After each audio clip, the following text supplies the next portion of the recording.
Salut, lundi 11 novembre 2024. L'Ukraine et Poutine. Bon, donc Donald Trump a été élu, il téléphone à son poteau Poutine pour, je sais pas, négocier une paix, enfin bon, voilà, n'importe quoi. Et le but, sous-entendu de Trump, ça serait donc de se rapprocher de la Russie, copain-copain, hein, c'est des milliardaires, hein, donc les milliardaires vont discuter business, et dans un temps proche, hein, un temps futur, Trump demanderait à la Russie d'être moins copain avec les Chinois. Parce que Trump, son problème, c'est la Chine. Bon, c'est pour ça que tout ça, c'est des projets de dupes de ce qu'on va entendre. Hein. Donc nous, l'Occident, on veut impérativement, avant que Trump prenne le pouvoir, donner beaucoup de moyens à l'Ukraine. Bon. Donc c'est quelqu'un de tout nu qui veut donner des vêtements à quelqu'un de tout nu. Donc effectivement, personne n'aura de vêtements. Donc on va écouter ce que nous, on dit des Russes en ce moment. On a appris aujourd'hui que la Russie perdait chaque jour 1500 soldats.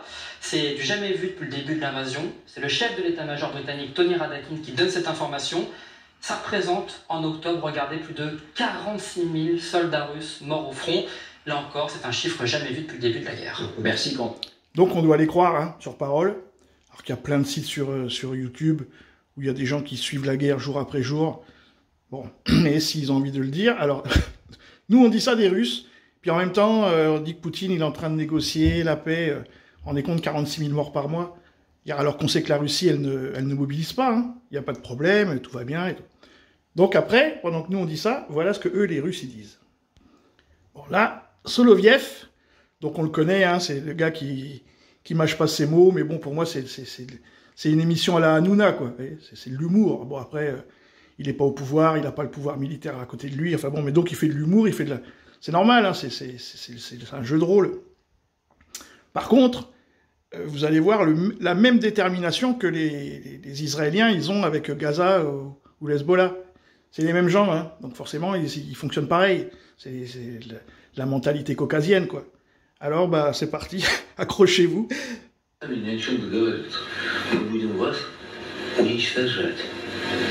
Уничтожать. А с Путиным и языком ультиматума говорить бесполезно. Уничтожать. Дочка. Не будет никакого... Вот все, про них разговоров больше нет. Им верить нельзя. Про них все ясно. Их надо добивать. Добивать до конца. Если нам будут пытаться ставить какие-то ультиматумы, ну будет пролив ими товарища Сталина.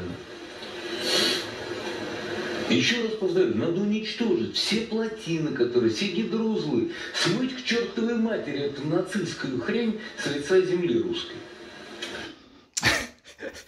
Voilà, donc si on prenait ça sérieusement, oh là là, il fait peur, bon, c'est de l'humour, c'est de l'humour russe, hein, c'est des gens du froid, hein, voilà. Donc, bon, voilà, moi, ça m'a fait beaucoup rire. Ils me font beaucoup rire, hein, parce que franchement, là, on n'a que des mauvaises nouvelles. Vous regardez un peu ça, si vous savez décrypter, vous avez des barres de rire, ils sont complètement débiles, quoi. C'est vraiment... Putain, on est dirigé par des fous, quoi. Et bah donc, c'est ce qu'on appelle le nihilisme, hein, la folie à gagner. Salut les amis!